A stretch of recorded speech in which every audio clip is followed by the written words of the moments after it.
Hello and welcome back to Bits and Bobs. Now I have the old trusty box here which is absolutely full of amazing, truly wonderful coins. Please stick around. There's some amazing hammered coins, a new monarch for my collection, and all kinds of good things. I've just opened the box. There's a sneak peek for you there. I'm going to dive right in with the worst stuff first. So stay tuned. These were all coins bought from antique shops and places all around Salisbury. So let's have a look through now what I got from antique shops in Salisbury and one coin shop and some antique shops. First purchase is this, £4 for a 1935 florin. Now, it's not a particularly wonderful coin in itself, and the condition isn't amazing either. It's George V, 1935, but it was purely purchased as a silver investment, as the current melt value for a 1935 florin is about £4.60.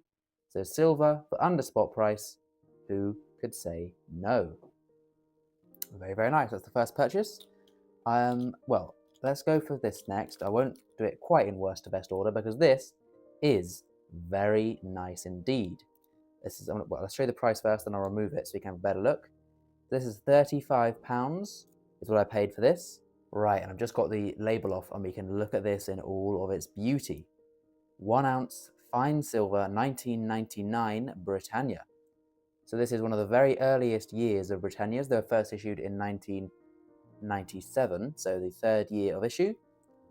It is in this packet. I'm not going to remove it from the sealed packet for now, so we can't, there will be a little bit of a interference on the camera, but still we can make out absolute beauty. Of course, because it is in this packet, we can tell that it is just pristine. As with the day of minting, it was put in this, and that's how it's been ever since, for 26 years, in this lovely, immaculate, shiny condition. I do quite like the edge, the big silvery edge. Nice 1 ounce silver coin for £35. Not a bad price anyway, and for an older one, very good indeed. Now, someone said old. Let's go back in time a few more 100 years to James the First. This isn't in any order anymore. I'm too impatient to go on to some of the good hammered stuff. James the First, penny. So I don't have a James the First penny. I only have a James the First sixpence. This is a new coin for the collection. This is from 1606 to 1607. Almost very fine, but split, and cost me £17. Now, you will see there's a bundle from this same dealer that came to 57 or 58, and I got it for 51, so a bit of a discount on said price there. But look at that. Let's try and get this lined up the right way. So there we go. Now, this is an interesting coin because it doesn't have the monarch's portrait on. We can see here, now James I, also James I and 6th of Scotland. So 1st of England, 6th of Scotland. So you can see the split there, but we have the thistle to this side. A bit of a spoiler alert there because there is a rose to the other side. So it was a sort of a symbolic coin of the two monarchies uniting and the countries becoming closer linked. Rose of England, thistle of Scotland, both linked here on the coin, as James I sort of bridged the two monarchies together, and so there was only now just the British monarch rather than the Scottish and the English king or queen. So an interesting coin historically, pretty decent condition. Apart from that split, we can still see, there's the rose very clearly, there's the thistle very clearly as well. So a lovely coin, I think, and probably for about £15 of what it worked out to with a discount. I think not too bad of a purchase, and like I say, a new coin for the collection. I'll try and keep these in frame to the top there. Let's go for this one next. I did buy one more of these florins, also £4, so again, nicely under spot price. Spot being about £4.60, like I say, for these coins. This one's I'm just gonna have to destroy my way into here. There it is. Better condition actually. This one's a nicer coin. Same year, 1935 florin of King George V. It's a good coin, and for the price I bought it at, I don't think anyone can go wrong with that. So very nice indeed. I got this mini bag from a different shop. Now these are all silver threepences, and they were purchased for £1 each, which I believe is also a little bit under spot, and there are some nicer pieces in here. So let's stay zoomed in. In fact, we'll zoom in slightly more. I'll lean up here to see these, because they are quite small coins. Got to get a nice zoom in to show you. So we've got 1917, George V, very nice. We've got an older one here, 1879, so that will be Queen Victoria Younghead, Queen Victoria, 1879, very cool. We've got 1917, again a sterling one, and look at this. This is the star, 1889 threepence Jubilee issue, but very nice condition indeed. Look at that lovely coin, and for £1 or for £4 for 4 coins, again, you can't argue with those prices. And it just to give you some scale there on the James penny. Right, 4 coins left. The last 2 are stunning, so we'll do these next. This is a bundle, a little duo of coins, an 1820 shilling and an 1836 shilling, with the discount on here probably about £10 or just over £10. So I think £5 a shilling isn't bad. And I'll try and get in to have a look at these coins. Here we are then. So that is the 1820. We've got the Order of the Garter, the shield, a lovely design, albeit, it is a very worn coin. 1820. And I don't believe I need this date for the collection. I can check at the end of the video. But no, a nice coin for a £5, over 200 years old, of course. And then we have a William IV shilling of 1836, a bit better condition. William IV, you don't see him too much because he didn't reign for too long. So, a nice pair of shillings, I'd say, for about £10. Now we get on, I'll just move those to the side and my face is hiding them, and zoom out a bit, because we're here now onto the best coins of the day. Look at this, we're straight in. Amazing.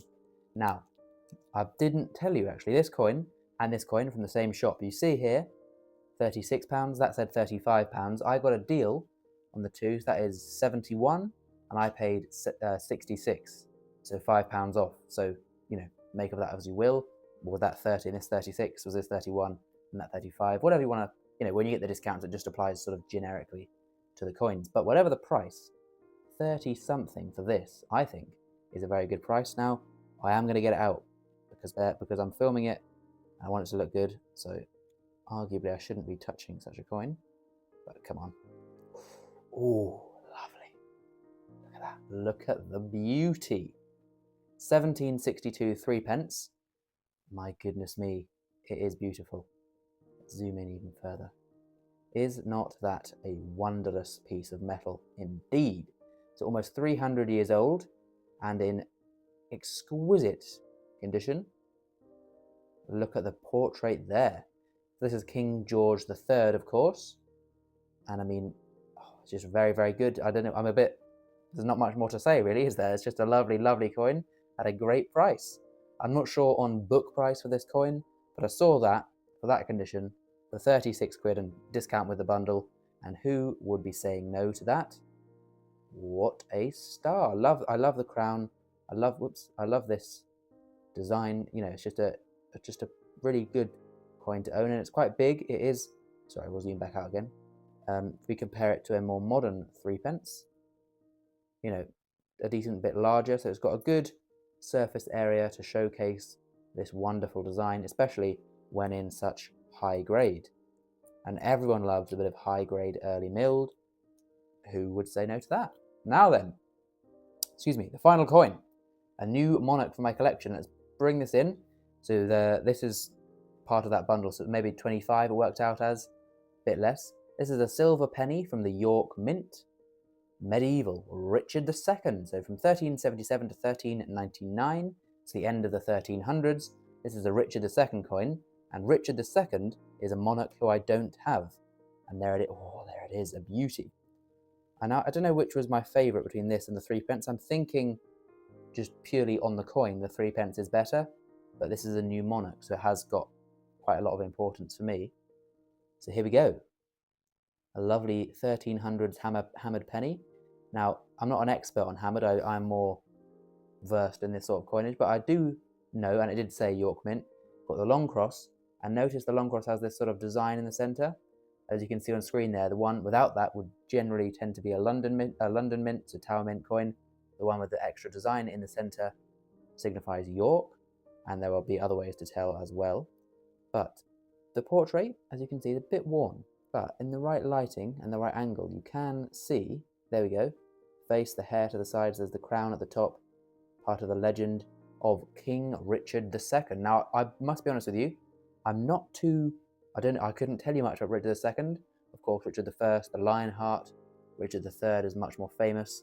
But Richard II, I'm not sure. You know, he reigned in the later half of the 1300s, but what did he get up to in his reign? That's just a fascinating thing. I don't even know anything about, you know, the main man, Richard II, but who knows about the peasants and the farmers and the workers and the tradespeople that would have held this coin and, you know, used this on the day-to-day all those centuries ago in, you know, forgotten history.